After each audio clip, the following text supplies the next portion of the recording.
حسبي ربي جل الله ما في قلبي غير الله نور محمد صلى الله لا إله إلا الله.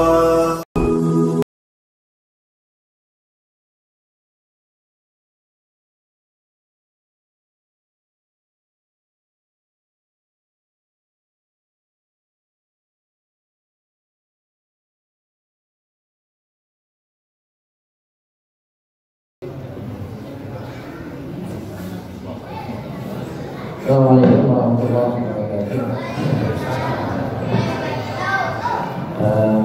Bapak Ibu dan saudara jemaah salat maghrib yang dirahmati Allah, malam ini insyaallah kajian malam Jumat kita akan disampaikan oleh Ustaz Dr. Abu Setiawan SPMA. Beliau terkenal dengan dai lima benua.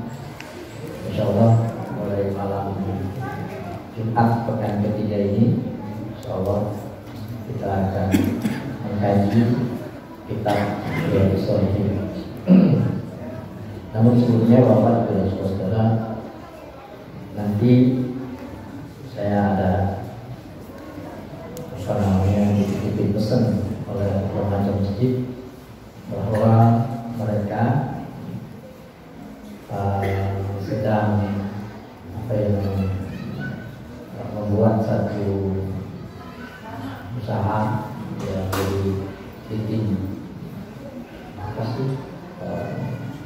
kurma, sari kurma, susu kurma ini nanti dibagiin satu-satu ya, kalau dicicipi. Jadi nanti rencananya setiap Jumat pekan keempat kita kan ada acara ya, Jumat pekan keempat. Nanti remaja-remaja ini membuat ini untuk dipasarkan dan hasil keuntungannya untuk kegiatan anak remaja ya. Hasil keuntungannya kegiatan di rumah remaja kita. Jadi itu ini merupakan satu inisiatif ya dari anak remaja. Mudah-mudahan senang. Jadi selain susu jahe ya, ada sari kurma ya, susu kurma ya. Insyaallah malam ini minumnya sehat-sehat semua, dan insyaallah kita semua jadi hamba-hamba Allah yang sehat lahir dan batin insyaallah. Baik, mari sama-sama kita ikuti kajian kitab Riyadhus Shalihin bersama Ustaz Dr. Abu Setiawan SPMA. Bismillahirrahmanirrahim.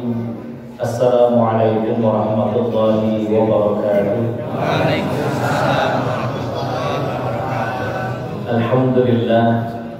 Alhamdulillahilladzi arsala rasulahu bil huda wa dinil haqq liyudhhirahu 'ala ad-dini kullihi wa kafa billahi shahida. Nashhadu an la ilaha illallah wa nashhadu anna Muhammadan 'abduhu wa rasuluh. Allahumma salli wa sallim wa barik ala sayyidina Muhammad wa ala alihi wa sahbihi wa man sara ala nahjihi wastanna bi sunnatihi ila yaumiddin. Qala Allah azza wa jalla fi kitabihil karim, a'udzu billahi minasy syaithanir rajim. Yarfa'illahu alladhina amanu minkum walladhina utul ilma darajat. Shadaqallahul azim. Hadirin hadirat para penghuni surga Allah, jamaah Masjid Al-Furqan yang dimuliakan Allah Subhanahu wa taala. Puji dan syukur tentunya milik Allah Subhanahu wa taala. Zat yang telah melimpahkan begitu banyaknya kenikmatan kepada kita.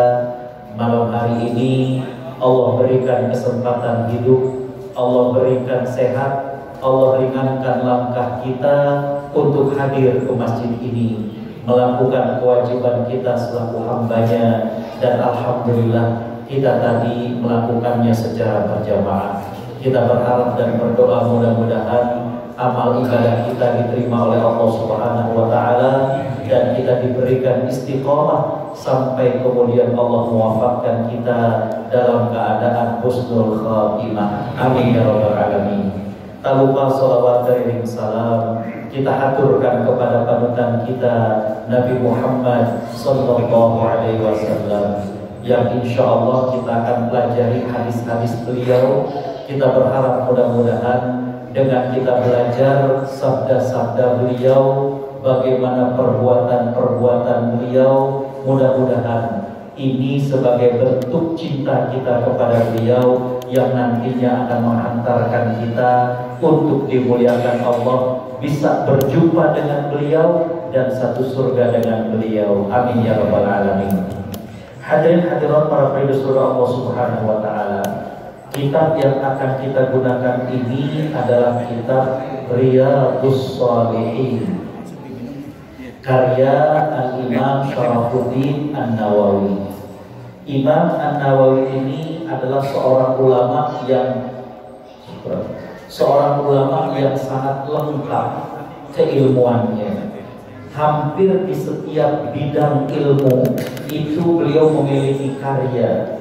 Dalam bidang tafsir, dalam bidang ulumul Quran, dalam bidang hadis, dalam ilmu hadis, dalam bidang fikih, dalam bidang bahasa. Imam Nawawi rata-rata punya kitab. Orang kalau zaman sekarang, kalau sudah spesialis, subspesialis, itu kepakaran seseorang itu makin mengerucut.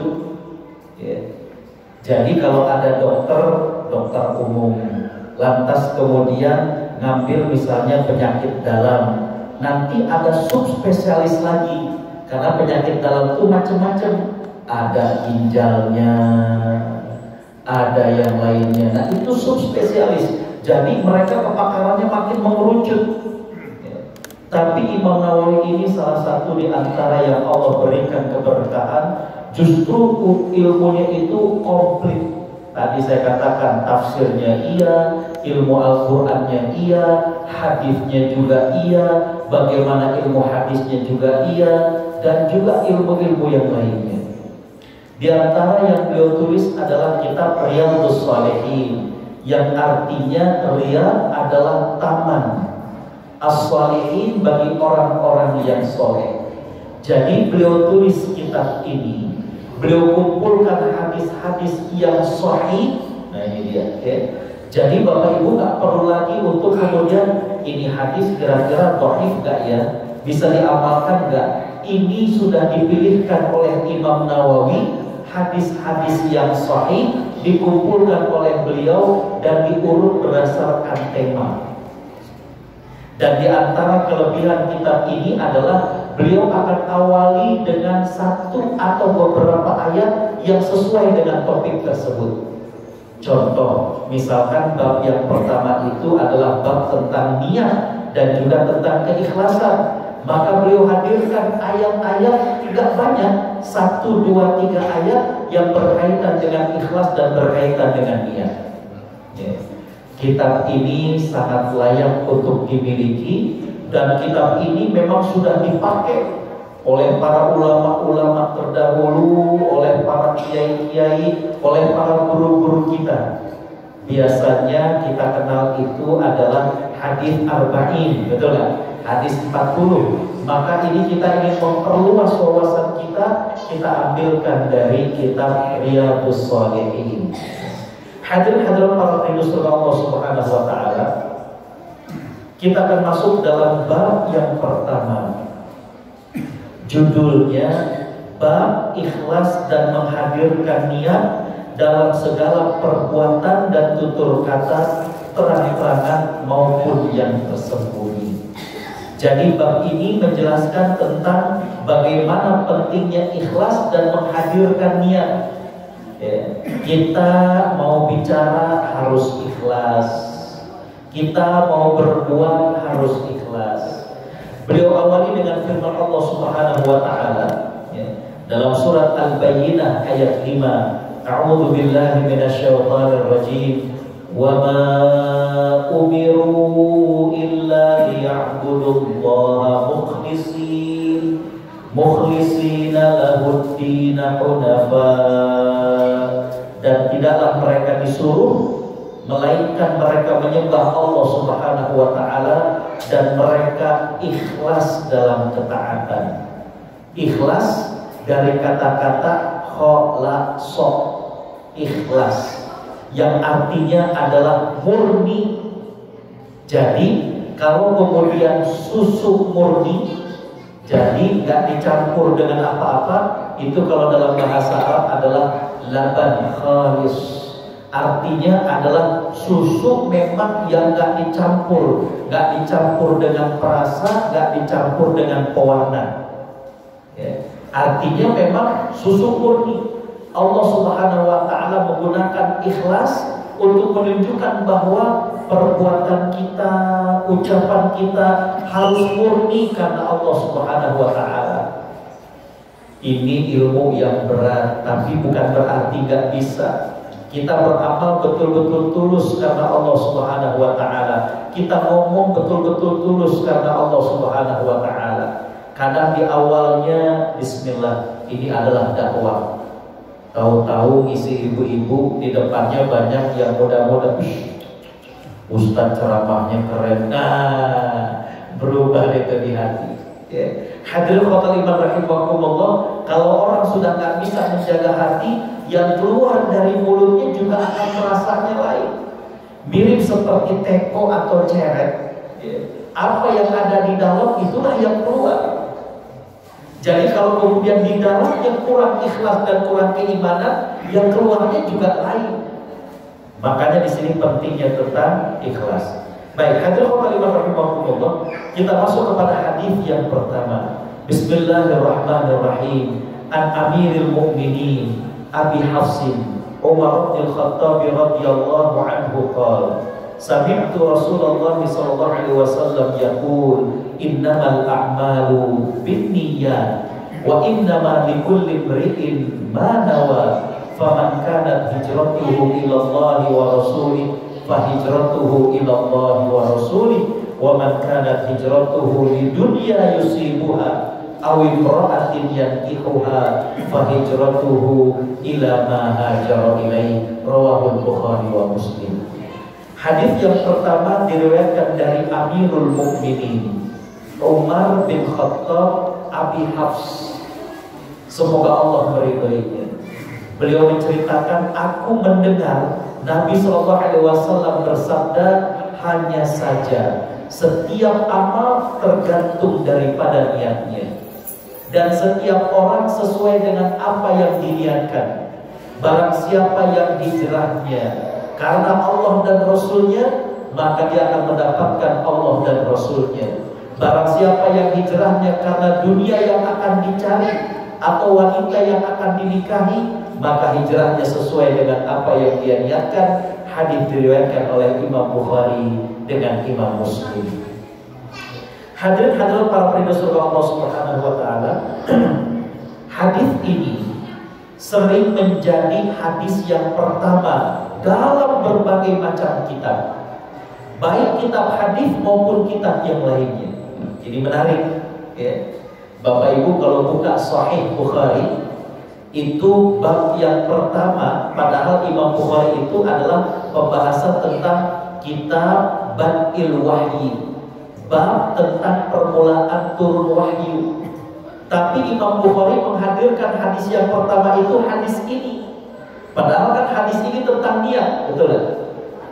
Padahal hadis ini tentang niat, tapi oleh Imam Bukhari dijadikan sebagai hadis pertama dalam tema tentang bab permulaan wahyu. Coba nyambungnya di mana?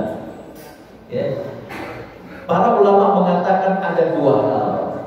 Yang pertama, para ulama menjadikan hadis ini sebagai hadis pertama, termasuk Imam Bukhari menjadikan hadisnya sebagai hadis yang pertama, termasuk juga Imam Nawawi, untuk menunjukkan bahwa apa yang mereka tulis itu diniatkan ikhlas karena Allah Subhanahu wa taala. Ya. Jadi mereka ingin menunjukkan bahwa hadis yang pertama itu tentang niat, tentang ikhlas. Kemudian seolah-olah mereka ingin menyampaikan para ulama bahwa ini kami tulis buku ini adalah lillahi ta'ala. Coba kita kalau sekarang, maaf bukan berarti gak ikhlas, tapi kalau kita lihat penulis sekarang baru kejual 2000 saja, 2000 eksemplar, cetakan ketiga udah langsung dikasih logo bestseller, betul nggak? Ya kan? Baru dijual 2000. Coba lihat Sahih Bukhari, udah berapa eksemplar yang terjual? Riyadhus Shalihin udah berapa eksemplar yang terjual? Tapi nggak pernah, ya, ada ahli keluarganya yang kemudian mana dong royaltinya? Nggak pernah ada. Subhanallah. Ya, kalau kita jadi sekarang, wah ini saya masih keturunannya nih, masih keturunannya minta royalti dong, wah nggak ada. Karena para ulama ingin menunjukkan bahwa mereka menulis kitab-kitab tersebut lillahi ta'ala, ikhlas karena Allah. Bahkan Bapak Ibu yang dirahmati Allah, banyak para ulama yang menulis kitab dan mereka berwasiat bahwa apa yang mereka tulis baru boleh dicetak setelah mereka meninggal dunia. Kenapa? Agar terjaga keikhlasannya. Ya.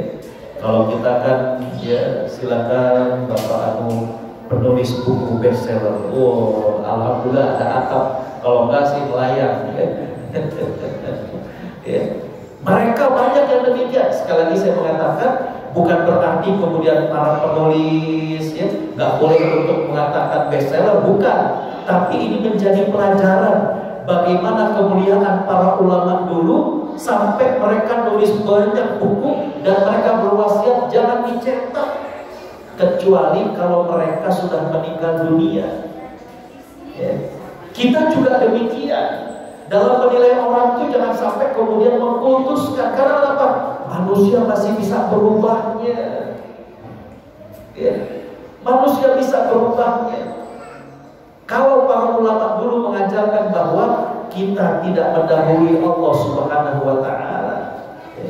Jadi kembali bahwa hadis ini dijadikan oleh Imam Bukhari sebagai hadis yang pertama untuk kemudian memberikan pelajaran kepada kita semuanya bahwa para ulama nulis kitab itu niatnya ikhlas. Ya. Yang kedua, ini kalau Imam Bukhari, ini kita agak sedikit keluar. Dalam Sahih Bukhari, kenapa hadis innamal a'malu dijadikan hadis yang pertama? Karena Imam Bukhari ini luar biasa, Bapak Ibu cerdiknya. Beliau sudah mengurutkan dari mulai Umar bin Khattab, kemudian Tabi'in, Al-Qamah, kemudian Sufyan Ats-Tsauri, sampai Imam Al-Humaidi yang itu merupakan gurunya. Ini semuanya ternyata keturunan orang Mekah, untuk menunjukkan bahwa permulaan wahyu itu diturunkan di Mekah. Itu subhanallah, tapi itu nantilah lebih dalam. Baik, kita kembali kepada hadis ini. Di sini dikatakan dari Amirul Mukminin. Ini gelar bagi pemimpin Islam. Ya. Abu Bakar As-Siddiq ketika menjadi khalifah, gelarnya apa? Khalifatul Rasulillah, yang artinya adalah penggantinya Rasulullah. Umar bin Khattab menggantikan Abu Bakar, maka beliau kemudian berpikir, kalau gelar pemimpin Islam itu adalah Khalifatul Rasulillah, penggantinya Rasulullah, nanti sampai kepada pemimpin yang kesekian, itu gelarnya panjang banget. Kan Abu Bakar saja penggantinya Rasulullah. Berarti kalau Umar siapa? Penggantinya Rasulullah kan? Kalau Utsman penggantinya Rasulullah. Panjang banget. Makanya oleh Umar bin Khattab kemudian dirubah bahwa pemimpin kaum muslimin itu adalah Amirul Mukminin. Paham ya? Jadi mulai zaman Umar bin Khattab ini dirubah. Bapak Ibu kalau belajar tentang Umar bin Khattab ini memang luar biasa. Umar bin Khattab itu ketika beliau memimpin, banyak sekali inovasi-inovasi beliau. Termasuk diantaranya adalah yang memperkenalkan Baitul Mal. Itu Umar bin Khattab. Karena apa? Karena di masa Umar bin Khattab banyak penaklukan-penaklukan, kemudian income negara saat itu berlebih, surplus. Nah ini lebihnya di gimana ini? Ya, itulah dikelola dalam bentuk Baitul Mal. Saya pernah ngisi di DJKN.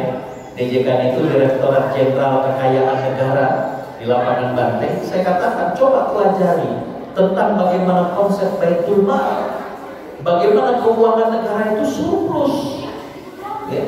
Bagaimana cara Umar menghitung apa yang menjadi kebutuhan masyarakat, kemudian potensi pemasukan apa saja. Makanya di zaman Umar bin Khattab yang namanya pajak itu nggak naik, ya, bahkan turun. Karena apa? Pajak itu kan untuk menutupi kekurangan. Jadi kebutuhan sekian, potensi bagaimana berapa, potensi zakat berapa, kurangnya dengan pajak. Ya. Umar bin Khattab. Ya. Umar bin Khattab juga yang memperkenalkan bagaimana pasukan darat. Selama ini orang Arab kenalnya cuma berkuda, cuma naik unta. Umar kemudian memperkenalkan. Ya. Bapak Ibu rahmati Allah, begitu juga perluasan wilayah di zaman Umar bin Khattab itu sampai kemudian ke Eropa di zaman Umar bin Khattab. Ya. Jadi Bapak Ibu kalau lihat Jazirah Arab, Umar bin Khattab itu melakukan perluasan ke atas, ke Syria, Jordania, Palestina, bahkan kemudian ke Eropa, termasuk ke Konstantinopel. Kalau sekarang Konstantinopel itu adalah Istanbul. Ya. Umar bin Khattab sangat teringat dengan sabda Nabi SAW yang mengatakan la tuftahannal Konstantiniyah fala ni'mal amiru amiruha wala ni'mal jaishu jaishuha. Akan tertaklukkan Konstantinopel, maka sebaik-baik tentara adalah tentara saat itu, sebaik-baik komandan-komandan saat itu. Umar sangat teringat dengan pesan Nabi. Maka di zaman Umar bin Khattab dibuat pasukan dipimpin oleh Sa'ad bin Abi Waqqas, dan alhamdulillah Konstantinopel bisa tertaklukkan. Itulah yang kemudian menjadi wilayah Istanbul. Makanya Istanbul itu adalah provinsi dengan dua benua. Ya. Ada sebagian Istanbul yang masuk Asia, dan ada Istanbul yang dulunya Konstantinopel itu yang masuk di Eropa. Bapak Ibu kalau berangkat ke sana, kemudian ikut city tour, ya. Kalau tour guide-nya itu cerdik, saya pernah waktu itu ikut. Jadi mobilnya itu berhenti, kemudian tour guide-nya bilang, Bapak Ibu silakan yang pada bawa minum silakan diminum, silakan minum. Kita minum. Ya. Sudah semua? Sudah. Habis itu kemudian mobil jalan lagi, nggak nyampe 5 menit mobil berhenti lagi. Kemudian ditunjukkan, Bapak Ibu silakan kalau ada yang mau pipis, ini ada toilet, yang laki sebelah sini, yang perempuan sebelah sini, turun kita. Ya. Habis itu kemudian kita naik lagi, setelah kemudian komplit semuanya di atas, apa kata beliau? Bapak Ibu tahu nggak bahwa tadi ketika Bapak Ibu minum, itu Bapak Ibu berada di wilayah Asia di Istanbul. Nah sekarang kita sudah berada di wilayah Eropa di Istanbul. Jadi Bapak Ibu minumnya di Asia, pipisnya di Eropa. Keren, ya. Minumnya di Asia, kencingnya di Eropa. Hebat itu, ya. Ya. Jadi hadirin rahimahumullah, gak bisa, saya gak cukup untuk kemudian menyampaikan tentang bagaimana hebatnya Umar bin Khattab. Ya. Umar bin Khattab juga yang kemudian merubah. Dulu para tentara itu mendapatkan ghanimah. Jadi biasanya ketika kemudian nyerang, ya, dan kemudian berhasil menguasai, para tentara ini kemudian diberikan, ya kan ada tanah dibagi mereka. Tapi Umar melihat, waduh, ini ketika para tentara itu mendapatkan bagian tanahnya, mereka alih profesi. Yang tadinya tentara menjadi pekebun. Umar bin Khattab berpikiran, kalau nanti ada perang lagi, kan susah. Udah biasa megang cangkul, disuruh megang pedang lagi, susah. Maka Umar kemudian berijtihad bahwa tanah itu tidak diberikan kepada para pejuang atau tentara, tapi tanah itu dikelola oleh warga setempat, hasilnya diberikan kepada para tentara. Paham? Dengan dasar itu juga para ulama zakat kontemporer mengatakan bahwa zakat bisa diberikan uangnya atau bisa diberikan manfaatnya. Ya. Misalnya, saya nggak tahu udah punya ambulan belum. Misalnya, ya, ada orang misalnya mau zakat atau misalnya dari basis DKI, boleh nggak dana zakat untuk beli ambulan? Boleh. Ya. Asal nanti yang menggunakannya adalah orang-orang yang memang du'afa wal masakin. Ini adalah bentuk ngambil dari ijtihad umat. Jadi nggak dikasih duitnya, tapi dikasih manfaatnya. Saya pahami. Ya. Ya. Jadi kalau misalnya ada ya kalau anak-anak sini dikasih 100.000 habis. Ada beberapa lembaga yang bikin perpustakaan keliling. Beli motor, belakangnya dikasih box, ya. Setiap hari apa ke daerah Tanah Tinggi, ke daerah mana, ayo anak-anak sambil mereka biar gemar baca, ya. Nah, baca. Jadi nggak dikasih duitnya, ya. Yang mestinya dana tersebut kemudian dibeliin buku biar mereka cerdas. Ya. Ini dari ijtihad umat. Baik. Hadirin khotbah rahimahumullah. Umar bin Khattab menjelaskan bahwa Nabi SAW bersabda, innamal a'malu binniyat. Hanya saja setiap amal tergantung niat. Para ulama mengatakan inilah pentingnya niat. Yang pertama, niat itu yang menjadikan kita diberi pahala atau tidak. Kenapa? Karena dengan niat itu yang kemudian menjadikan kita itu melakukan sadar apa nggak sadar. Bagaimana cirinya seseorang itu sadar? Ya berniat. Paham nggak? Kalau seseorang melakukan sesuatu tanpa disadarinya, maka tidak mendapatkan pahala. Dalam hadis, ya, Nabi SAW bersabda, "Rufi'a an ummati," tidak dicatat bagi umatku. Al-khata' nggak sengaja. Ya.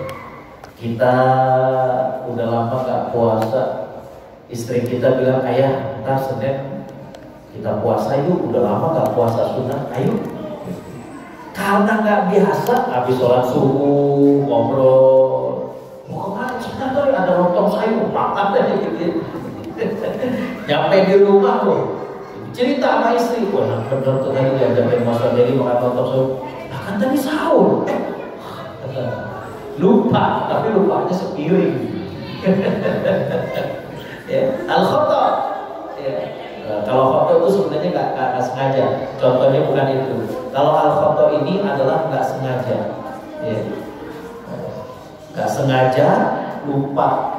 Wa mastukrihu alaih, dan juga orang yang kemudian dipaksa. Jadi yang pertama itu orang yang nggak sengaja. Kalau nggak sengaja, maka hadirin khotbah rahimahumullah nggak didapat pahala, tidak mendapat juga dosa. Karena nggak sadar. Dulu saya di pesantren ada kewajiban ngafalin Quran. Ada adik kelas dari Banten, itu kayaknya terobsesi sekali dengan kewajiban ini. Ya. Kita ranjangnya itu tingkat, beliau di atas. Jadi kaget kita, tiba-tiba beliau kemudian duduk dan kemudian amma yatasaalun 'anil naba'il 'azim alladzi hum fihi mukhtalifun. Terus diam. Kita tanya, terus alladzi hum fihi. Beliau sambung, tapi habis beberapa ayat dia rentah lagi dan ngorok. Dapat pahala nggak? Enggak. Orang tidak secara sadar, ya. Orang tidak secara sadar, ya. Jadi niat membuat seseorang mendapatkan pahala atau seseorang mendapatkan dosa karena ada niatnya, itu dengan sadar. Manfaat yang kedua dari niat adalah niat membedakan antara satu ibadah dengan ibadah yang lain. Contoh, orang masuk ke Masjid Al-Furqan besok pagi itu, ya, masuk udah jam 4:30, berarti subuh udah lewat kan? Ya. Lantas dia kemudian sholat 2 rakaat. Yang membedakan 2 rakaat ini sholat tahiyatul masjid dengan kemudian dia sholat subuh apa? Niat, ya kan? 2 rakaatnya sama. Tapi yang membedakan bahwa ini saya adalah sholat sunnah, saya ini sholat subuh. Apa yang membedakannya? Niat. Jadi dia membedakan antara satu ibadah dengan ibadah yang lainnya. Kita Senin ingin puasa sunnah, tapi istri kita niatnya itu pengen bayar puasa. Dia adalah puasa wajib, kita puasa sunnah, betul kan? Ya. Jadi niat itu selain tadi yang menjadikan seseorang itu dapat pahala atau tidak. Yang kedua, niat itu membedakan antara satu ibadah dengan ibadah yang lainnya. Paham? Yang ketiga, fungsi dari niat itu adalah membedakan antara kebiasaan dan rutinitas dengan ibadah. Ada sesuatu itu yang kelihatannya rutinitas, tapi karena niat dia bisa menjadi ibadah. Ibu-ibu pagi-pagi goreng nasi, pagi-pagi masak. Kalau kemudian ini dirasakan sebagai tradisi, ya gitu doang. Tapi kalau diniatkan, Bismillah ya Allah, mudah-mudahan tadi kata Ustaz Dedi, dengan makanan yang saya buat, nggak pakai ini itu, nggak pakai ini itu, biar suami saya sehat, anak saya sehat. Saya dengar pengajian, ada hadis riwayat Imam Muslim, Nabi SAW bersabda, al-mu'minul qawi khairun wa ahabbu ilallahi minal mu'minid dha'if wa fi kullin khair.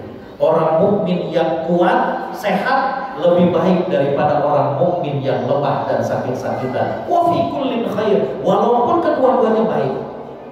Nah, mudah-mudahan anak saya juga belajar ke sekolahnya anteng, khusyuk, bisa dapat ilmu. Jadi pahala gak masak seorang ibu? Jadi pahala.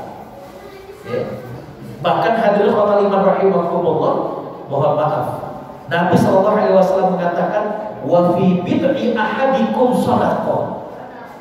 Mendatangi seorang istri itu bisa bernilai ibadah.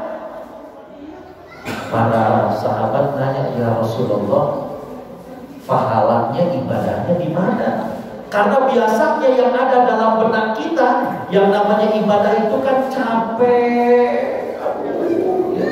sholat, baca Quran.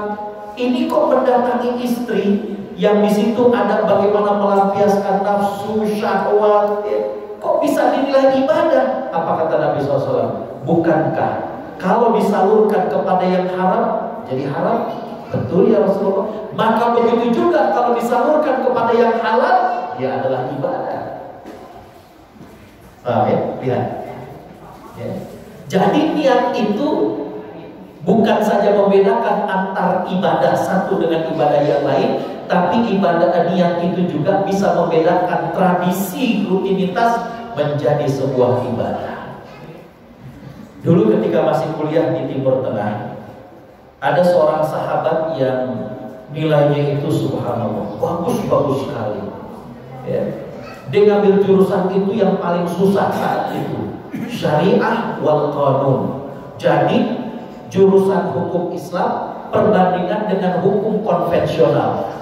Bapak Ibu kalau tahu, mahasiswa jurusan fakultas hukum ini mereka ngafalin pasal-pasal. Nah, dia ini campur, jadi ada kewajiban ngafal Quran, belajar fikih, dan ngafalin pasal. Tapi nilainya itu bagus, bahkan lebih bagus dari orang Arab, ngalahin orang Arab. Ya. Jadi waktu beliau lagi syukuran, kita tanya, Mas, karena orang Jogja, sampean ini kok bisa? Nilainya itu bagus, bahkan lebih bagus dari orang Arab. Apa kata beliau? Yo, aku belajar ini bukan untuk membahagiakan orang tua. Kaget kita. Biasanya kita namanya belajar sungguh-sungguh kan, biar orang tua bahagia, biar orang tua senang, betul kan? Tapi beliau kemudian menjawab, dan sejak itu saya berubah daripada niat saya. Apa kata beliau? Aku ini belajar sungguh-sungguh, niatnya adalah biar nanti ilmuku bermanfaat buat umat seluruhnya. Subhanallah. Kata beliau, sejak saya punya niat seperti itu, saya merasakan yang mendoakan kesuksesan saya itu bukan cuma orang tua di kampung, bukan cuma adik kakak di kampung, tapi saya merasakan seluruh kaum muslimin ikut mendoakan saya biar sukses dalam belajar. Itulah yang saya merasakan kekuatan luar biasa. Salah nggak orang kalau belajar niatnya membahagiakan orang tua? Nggak salah. Ya. Tapi apa yang lu jadikan niat itu luar biasa. Ya. Makanya Imam Nawawi dalam kitab Al-Adhkar beliau mengatakan bahwa niat itu perlu disambungkan dengan akhirat. Contoh, ya. Bapak Ibu kerja, salah nggak? Nggak salah. Cuma kalau diniatkan dengan akhirat lebih bagus. Ya. Ada kalau di sini yang belum nikah, ya Allah, hamba pengen punya istri yang cantik. Salah nggak? Nggak salah. Cuma bagusnya dikaitkan dengan akhirat. Apa? Semoga lebih tunduk pandangan saya. Kenapa? Karena banyak juga yang punya istri cantik, nggak tunduk juga pandangannya. Ya Allah, mudah-mudahan saya bisa lulus S1. Buat apa? Agar bermanfaat ilmu saya. Ya Allah, mudah-mudahan saya diterima kerja. Buat apa? Biar saya bisa sedekah, saya bisa ini dan lain sebagainya. Jadi kata Imam Nawawi, apapun yang kita minta urusan dunia, kaitkan dengan akhirat. Ini Isya jam berapa? Isya jam berapa? Udah Isya? Belum. Mau ada tanya jawab atau atau saya teruskan? Terus saja. Bapak Ibu Allah Subhanahu wa taala rahmati. Ya. Pelajaran berikutnya dari hadis ini selain tentang niat adalah dalam hadis ini Nabi SAW menceritakan tentang masalah hijrah. Jadi asbabul wurud daripada hadis ini, sebab munculnya Nabi menyatakan hal tersebut adalah ada seseorang yang dia suka kepada seorang wanita. Perempuan ini namanya Ummu Qais. Ya. Ummu Qais. Laki-laki ini masih kafir. Maka Ummu Qais ini menolak dia. Dan dia kemudian ketika ada hijrah, ikut hijrah ke Madinah. Laki-laki ini pun ingin hijrah ke Madinah. Ya. Singkat ceritanya beliau masuk Islam, tapi Nabi mengingatkan bahwa jangan sampai hijrahnya itu karena perempuan. Makanya ini laki-laki dikenal sebagai muhajir Ummi Qais, orang yang hijrah karena ya, nyamperin, ngedeketin seorang wanita yang bernama Ummu Qais. Ya. Bapak Ibu Allah Subhanahu wa taala rahmati. Ya. Nabi ingin mengajarkan kepada kita bahwa jangan sampai kemudian niat-niat kita ini tercampuri dengan selain daripada Allah Subhanahu wa taala. Orang kalau niatnya tercampur dengan yang lain, ini yang sering membuat dia kemudian putus asa karena harapannya sia-sia. Orang yang berharap kepada manusia sering kecewanya. Maka berharaplah kepada Allah Subhanahu wa taala. Ya. Kalau berharap dengan manusia itu sering kecewanya. Saya bisa merasakan nih ketika pembangunan masjid ini, mungkin kita udah kebayang kayaknya ngajukan ke sini, kayak ngajukan ke bapak ini. Tapi apa yang terjadi? Kadang tidak seperti yang dibayangkan. Okay? Karena apa? Orang tersebut mungkin ada 100 orang yang berpikiran sama. Jadi udah 100 proposal ini. Okay? Kita nggak ada yang tahu. Kadang malah dari orang yang kita tidak sangka. Okay? Jadi berharaplah kepada Allah Subhanahu wa taala. Ini penting. Saya ingat ketika ke Kuwait, ada satu pesan yang sangat luar biasa dari seorang syekh di sana, berkaitan dengan fenomena masalah hafal Quran. Kata beliau, orang tua harus ikhlas anaknya untuk menghafal Al-Quran. Jangan sampai kecampur dalam niatan orang tua atau ibu bapak bahwa dia ingin menyombongkan diri. Oh alhamdulillah, anak saya udah 10 juz, ya 20 juz lagi. Hati-hati, kata beliau. Jangan-jangan itu yang membuat anak jadi berat untuk hafal Quran. Ya. Ikhlaskan karena Allah Subhanahu wa taala. Niatkan bahwa anak kita hafal Quran biar kemudian bisa menjaga daripada keimanannya. Kalau sudah bisa menjaga keimanannya, mudah-mudahan bisa menjaga keimanan yang lainnya. Jadi bukan untuk membangga-banggakan dengan teman. Hati-hati kata beliau. Jangan-jangan ini yang kadang anak kita mukanya susah benar. Hadir khotbah rahimahumullah, beliau tadi jaga keikhlasan. Hadir khotbah rahimahumullah, Hadis ini diriwayatkan oleh Imam Bukhari dengan Imam Muslim. Ini merupakan dua orang ulama yang kalau keduanya sepakat bahwa hadis ini dinyatakan sebagai sahih, maka berada pada puncak kesahihan. Jadi Bapak Ibu kalau kemudian baca hadis, kemudian hadis riwayat Bukhari Muslim, ini hadis yang valid, kalau bahasa hadisnya adalah sahih. Imam Bukhari adalah ulama yang pertama kali menyusun hadis yang khusus hadis sahih, Imam Bukhari. Dan beliau itu luar biasa. Allah berikan keberkahan. Imam Bukhari ini tadinya terlahir dalam keadaan tidak melihat, tapi Allah Subhanahu wa Ta'ala kemudian jadikan doa terus dari ibunya sampai kemudian Allah Subhanahu wa Ta'ala berikan kepadanya kemampuan untuk melihat. Imam Bukhari, Bapak Ibu rahmati Allah, hafalan hadisnya luar biasa. Beliau menulis kitab hadisnya selama 16 tahun. Belajar. Beliau kemudian pilih dari 400.000 hadis yang beliau hafal, beliau kemudian memilih sampai cuma 4.000 hadis yang beliau tulis dalam Sahih Bukhari. 4.800 sekian. Kalau diulang-ulang jadi sekitar 8.000-an. Itulah Sahih Bukhari. Bapak Ibu juga layak untuk punya kitab ini. Dan kelebihan dari Imam Bukhari itu adalah bagaimana perenungan beliau. Jadi Bapak Ibu kalau baca hadis dalam Sahih Bukhari, baca judul babnya pun. Karena judul babnya inilah bagaimana perenungan dan pemahaman Imam Bukhari terhadap sebuah hadis. Contoh, ini menarik. Ketika beliau menghadirkan sebuah hadis tentang turunnya ayat tentang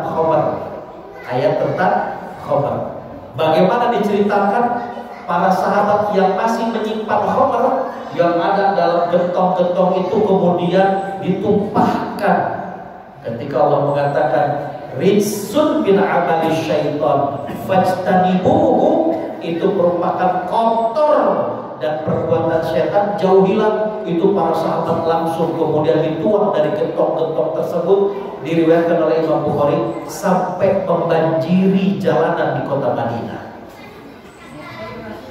Ibu-ibu apa yang dipahami, bapak-bapak apa yang dipahami dari hadis itu? Imam Bukhari bikin judul dalam kitabnya adalah bab tidak ada mubazir dalam apa yang Allah haramkan. Jadi dalam istilah apa yang Allah haramkan, gak ada istilah mubazir. Ya, masih ada 2 gentong, ntar deh habisin dulu, gak ada. Ya, gak ada. Ini kejadian. Ada seseorang yang berangkat, saya lupa Jepang apa ke Taiwan. Di sana kan cari makanan halal itu susah. Ya, pas dilihat bebek digantung, ayam digantung, kan biasanya segitu-gitu. Kalau lihat restoran-restoran Cina tuh digantung chicken rice istilahnya mereka. Udah main beli, baru kemudian ini datang yang undang. Ustaz, ini nggak boleh loh, kan ini daging bebek, itu daging ayam. Iya, tapi ternyata kuah kaldunya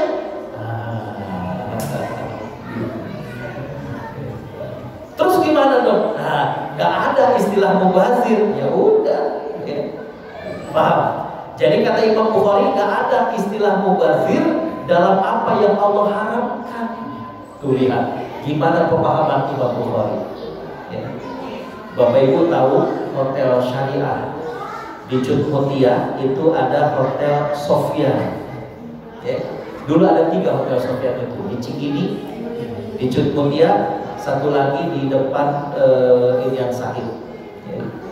Nah, hadirin hotel Iman rahimakumullah, yang Cikini ini kemudian sudah dijual, itu punya hak daripada ibunya artis Marsanda.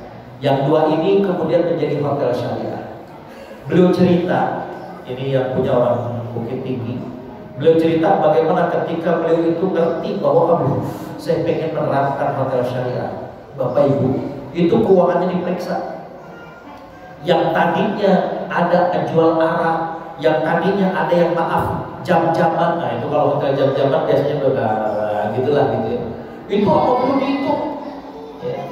Dan ketika akan dikeluarkan, artinya dibersihkan dari modal, berapa? Ya. Sampai istrinya bilang, ayah, apakah cukup kita tobat dan kemudian kita langsung mulai aja? Ya. Suaminya mengatakan, enggak, saya pengen kemudian dibersihkan nih dari harta ini. Oh, berat, gak gampang Bapak Ibu. Ya. Jadi kembali bahwa kata Imam Bukhari, gak ada istilah mubazir dalam apa yang Allah haramkan. Ini udah dipesan, tapi ada kandungan babinya. Aduh sayang gitu ya. Dan gak perlu kita juga bilangin, ente sih bilangin sekarang, coba kalau udah habis gitu ya. Gak ada juga kalau apa yang Allah haramkan, gak ada istilah mubazir. Imam Muslim kitabnya itu kelebihannya susunannya lebih sistematis.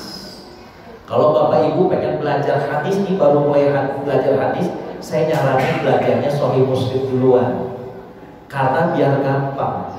Nah, dan ketika ada satu hadis, Imam Muslim itu ngumpulin dari berbagai macam riwayat sehingga kemudian ceritanya utuh. Kalau Imam Bukhari, Bapak Ibu kalau misalnya baru belajar hadis, nanti tangkapnya ini ada dua kejadian yang berbeda, padahal itu dua kejadian yang sama, cuma oleh Imam Bukhari dipisah. Nah, gitu. Ini masing-masing punya kelebihan antara Imam Bukhari dengan Imam Muslim. Kembali Bapak Ibu dirahmati Allah, pelajaran dari hadis ini yang pertama adalah pentingnya niat. Yang kedua bagaimana ikhlas dalam segala hal. Dan tadi saya katakan bagaimana niat itu yang menjadikan seseorang mendapatkan pahala atas perbuatannya atau seseorang mendapatkan siksa atas perbuatannya. Niat juga membedakan antara ibadah yang satu dengan ibadah yang lainnya. Niat juga yang ketiga fungsinya adalah membedakan antara rutinitas dengan menjadi ibadah. Kemudian kita berbicara tentang bagaimana sejarah dari munculnya hadis ini. Ada seseorang yang hijrah karena seorang wanita, dan Nabi mengingatkan bahwa jangan sampai karena perempuan kamu ikut hijrah, tapi hendaklah karena Allah Subhanahu wa Ta'ala. Pelajaran yang lainnya tadi kisah tentang Umar bin Khattab dan juga kisah tentang Imam Bukhari dan Imam Muslim. Hadirin wa rahimakumullah, saya kira saya cukupkan demikian, dan kita akan jumpa lagi pada bulan depan untuk kemudian melanjutkan kajian hadis kita. Akhirnya marilah kita tutup dengan sama-sama membaca istighfar, astagfirullahaladzim, astagfirullahaladzim, astagfirullahaladzim, dan kemudian tasbih kafaratul majlis, subhanaka Allahumma wa bihamdika, asyhadu an la ilaha illa anta, astaghfiruka wa atubu ilaik. Wassalamualaikum warahmatullahi wabarakatuh.